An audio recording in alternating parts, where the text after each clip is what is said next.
अस्सलामुअलैकुम। Tummy tuck एक ऐसा सर्जिकल प्रोसीजर है जिसकी मदद से आपके पेट की लटकी हुई स्किन और स्ट्रेचेस मार्क्स को ख़त्म किया जाता है। इस प्रोसीजर के बाद पेट की लुक्स और शेप्स बहुत बेहतर लगने लगती है। तो चलिए देखते हैं कि टमी टक सर्जरी क्यों और कैसे की जाती है। ज़्यादातर एक्सट्रीम वेट लॉस के बाद हमारी स्किन पेट और चेस्ट एरिया में लटकी रह जाती है। ये स्किन अनकंफर्टेबल और बुरी लगती है। या फिर फीमेल में प्रेगनेंसी के बाद पेट की स्किन पर स्ट्रेचेस मार्क्स बढ़ जाते हैं और स्किन ढीली सी हो जाती है।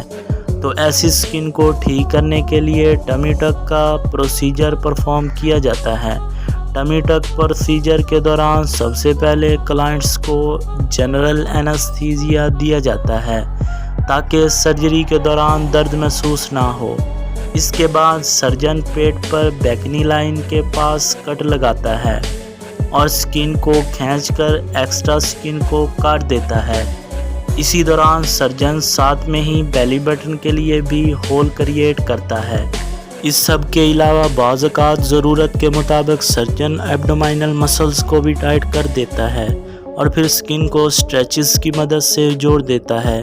सर्जरी के बाद क्लाइंट्स को कुछ दिनों के लिए सख्त फिज़िकल एक्टिविटीज़ से रोका जाता है।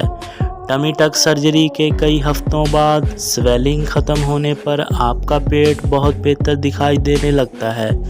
बाकी सर्जरी की तरह टमी टक सर्जरी में कुछ रिस्क शामिल होते हैं, जैसा कि इन्फेक्शंस, ब्लीडिंग्स, स्कैरिंग वगैरह।